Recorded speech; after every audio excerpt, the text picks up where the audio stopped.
Well, it's no secret that advertisers are using racy images to get buyers' attention, but some say that the trend is growing and their tactics are getting just too provocative. So are advertisers pushing the envelope a little too far? I guess it depends on who you ask. We have got two hosts here that can answer some of these questions. Charmaine Yoest is with the Family Research Council, and we have Gary Mueller, the founder of ServeMarketing.org. Lots of experience in advertising, guys. So we want to watch some of these ads and then talk about them. So let's watch this first one. It's a drunk driving ad space. Here we go.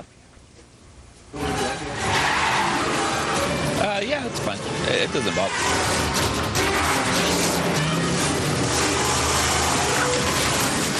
So a lot of people might say this is violent. Guys, what's your opinion about this? We'll start with you, Charmaine. Well, you know, it's not surprising that people like Greg and his colleagues are having to really reach out there and grab people.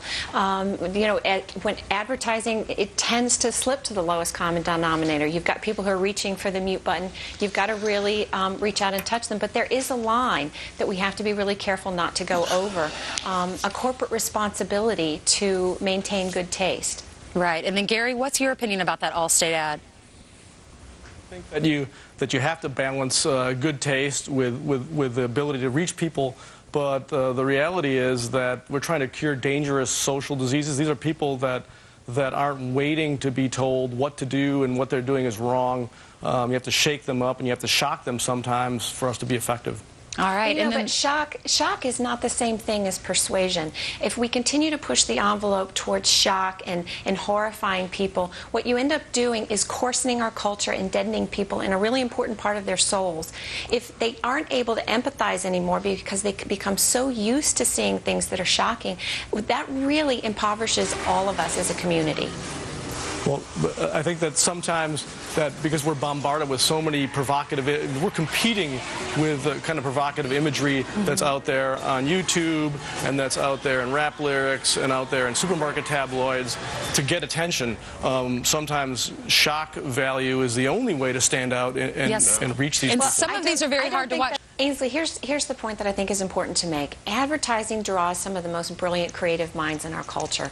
And it's what they're reaching for here in these shock ads is the cheap and the easy. Look, let's make an analogy to comedy. You have somebody who slips on a banana peel. It's cheap, it's easy, everybody's going to laugh, but it's not great comedy. Ultimately, shock is not persuasive. It's not going to move us where we want to go. All right, let's take a look at another ad. We have another one about bullying. This is a bullying advertisement. Take a look.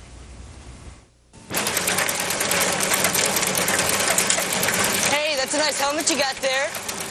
Your mommy make you wear it? What's the matter? Scared you're gonna fall? You need some training wheels too? Hey, helmet boy, my sister's got a helmet like that.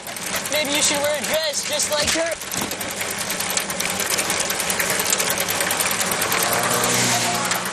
All right, at first it's really hard to watch because you feel sorry for that kid, and then, you know, he sows what, you know, the other kid gets knocked over and knocked off the bike. So it's kind of funny at the end. What do you think about this? Was this effective? Well, Gary, I'll start with you.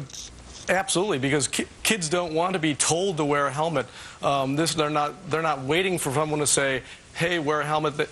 Kids think it's not cool to wear a helmet. This empowers kids and speaks to them like kids. One of the problems that advertisers, the mistakes they make is that adults talk to kids like they want to talk to kids as opposed to how kids want to be communicated with. In this case, this is a very effective ad. Remember those ads, I think it was Volkswagen, when the kids were just like joking around in the car and then all of a sudden they're in an accident and the next scene is a cut of them outside of the car and looking at the accident scene. Those were pretty effective. I remember those. And I remember in journalism school we learned like that beautiful women, animals, and babies will sell ads. But nowadays it's bigger than that. It's the shock value, whatever we can do to attract the audience. Do you agree?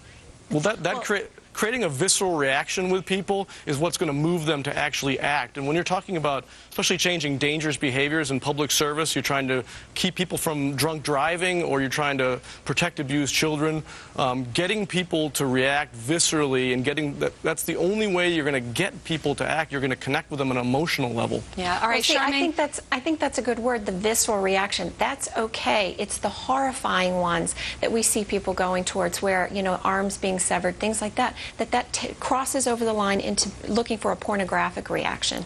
Well, absolutely not. Well, that's why you have to watch Fox, because we keep in mind that lots of children are waking up, and we try to keep it clean and not X-rated. So keep it on Fox. Charmaine and Gary, thanks so much for joining us. Good to be with you. All right, thank you. Have a good day.